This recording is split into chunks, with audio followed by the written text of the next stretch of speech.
गुजरात और पंजाब की जीत से पॉइंट्स टेबल में इस समय बवाल मच गया है। जहां कुछ टीमों को पॉइंट्स टेबल में नई जान मिल गई है, वहीं कुछ टीमों के प्लेऑफ के दरवाजे लगभग बंद हो चुके हैं।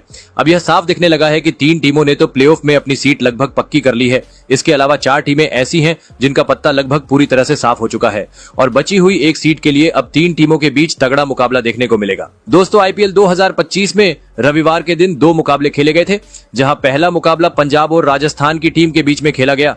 दोनों टीमों के बीच कांटे की टक्कर देखने को मिली, लेकिन अंत में जाकर इस मुकाबले को पंजाब ने 10 रन से जीत लिया। जिसके बाद दिन का दूसरा मुकाबला दिल्ली और गुजरात के बीच खेला गया। पॉइंट्स टेबल के नजरिए से यह मुकाबला बेहद ही अहम था, जहां दोनों टीमों के बीच इस मैच में कांटे की टक्कर जरूर देखने को मिली, लेकिन अंत में जाकर इस मैच में गुजरात की जीत हुई। तो अब गुजरात और पंजाब की जीत से पॉइंट्स टेबल का सिनेरियो और ज्यादा रोमांचक हो गया है। तो चलिए अब एक नजर डालते गुजरात की जीत के बाद आईपीएल के नए पॉइंट्स टेबल पर। दोस्तों, पॉइंट्स टेबल में 10वें पायदान पर है चेन्नई सुपर किंग्स। इस सीजन में चेन्नई का प्रदर्शन बेहद निराशाजनक रहा है। टीम ने अब तक 12 मुकाबले खेले हैं, लेकिन उसमें से जीत सिर्फ 3 में ही मिली है, जबकि 9 बार उन्हें हार का सामना करना पड़ा है। सिर्फ 6 पॉइंट्स के साथ चेन्नई इस बार पॉइंट्स टेबल में सबसे नीचे है। वही पॉइंट्स टेबल में 9वें स्थान पर राजस्थान की आती है। राजस्थान रॉयल्स का हाल भी कुछ खास नहीं है। टीम ने अब तक इस सीजन में टोटल 13 मुकाबले खेले हैं, जिनमें से सिर्फ 3 में जीत मिली है और 10 मुकाबलों में हार का मुंह देखना पड़ा है। पॉइंट्स टेबल में 8वें स्थान पर है सनराइजर्स हैदराबाद। उन्होंने अब तक 11 मुकाबले खेले हैं। इस टीम को 3 में जीत और 7 में हार मिली है। वही एक मैच बारिश की वजह से रद्द हुआ है। इनके पास फिलहाल 7 पॉइंट्स हैं। 7वें स्थान पर है लखनऊ सुपर जायंट्स, जिन्होंने 11 मैच खेले हैं, 5 में जीत और 6 में हार मिली है।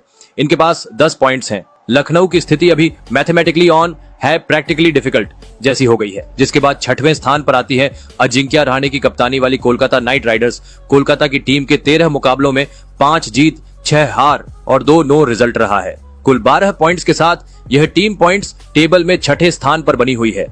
वही 5वें स्थान पर है अक्षर पटेल की दिल्ली कैपिटल्स। दिल्ली ने अब तक 12 मुकाबले खेले हैं, जिनमें से 6 में जीत दर्ज की है, जबकि 5 में उन्हें हार का सामना करना पड़ा है। वही एक मैच बारिश की वजह से रद्द हो गया है। कुल 13 पॉइंट्स के साथ यह टीम 5वें स्थान पर मौजूद है। चौथे स्थान पर मुंबई इंडियंस की टीम मौजूद है। मुंबई इंडियंस ने अब तक 12 मुकाबले खेले हैं, जिनमें से 7 में जीत और 5 में हार का सामना किया है। कुल 14 पॉइंट्स के साथ यह टीम पॉइंट्स टेबल में चौथे स्थान पर है। वही तीसरे स्थान पर पंजाब किंग्स की टीम है। पंजाब ने अब तक 12 मुकाबलों में 8 में जीत दर्ज की है, 3 में हार झेली है और 1 मुकाबला बिना नतीजे के खत्म हुआ है। 17 पॉइंट्स के साथ यह टीम पॉइंट्स टेबल में तीसरे स्थान पर पहुंच चुकी है। अब जिसके बाद दूसरे स्थान पर आती है रॉयल चैलेंजर्स बेंगलुरु की टीम। आरसीबी इस वक्त काफी ज्यादा मजबूत स्थिति में है। इन्होंने अब तक 12 मुकाबले खेले हैं, जिनमें से 8 में जीत दर्ज की है और 3 में हार मिली है। वही एक मैच इनका बारिश की वजह से रद्द हुआ है। कुल 17 पॉइंट्स के साथ यह टीम दूसरे स्थान पर विराजमान है। वही पॉइंट्स टेबल में नंबर 1 पर आती है शुभमन गिल की कप्तानी वाली गुजरात की टीम। गुजरात टाइटंस का प्रदर्शन इस सीजन में स्थिर और मजबूत रहा है। इन्होंने अब तक 12 मुकाबले खेले हैं और उनमें से 9 में जीत दर्ज की है, जबकि केवल 3 मुकाबले ही गंवाए हैं। कुल 18 पॉइंट्स के साथ यह टीम पॉइंट्स टेबल में पहले स्थान पर मौजूद है। हालांकि अब ये टीम, वैसे तो इस टीम ने पहले ही प्लेऑफ के लिए क्वालिफाई कर लिया था, क्योंकि अब तक के आईपीएल इतिहास में जो भी ने 16 अंक हासिल किए हैं, उसने प्लेऑफ में अपनी जगह बनाई है। लेकिन अब दिल्ली से जीत के बाद ये टीम ऑफिशियल तरीके से प्लेऑफ के लिए क्वालिफाई कर चुकी है। अब निगाहें टिकी हैं दिल्ली, लखनऊ और मुंबई जैसी टीमों पर, जो अब भी अपनी किस्मत को खुद लिखने का हौसला रखती हैं।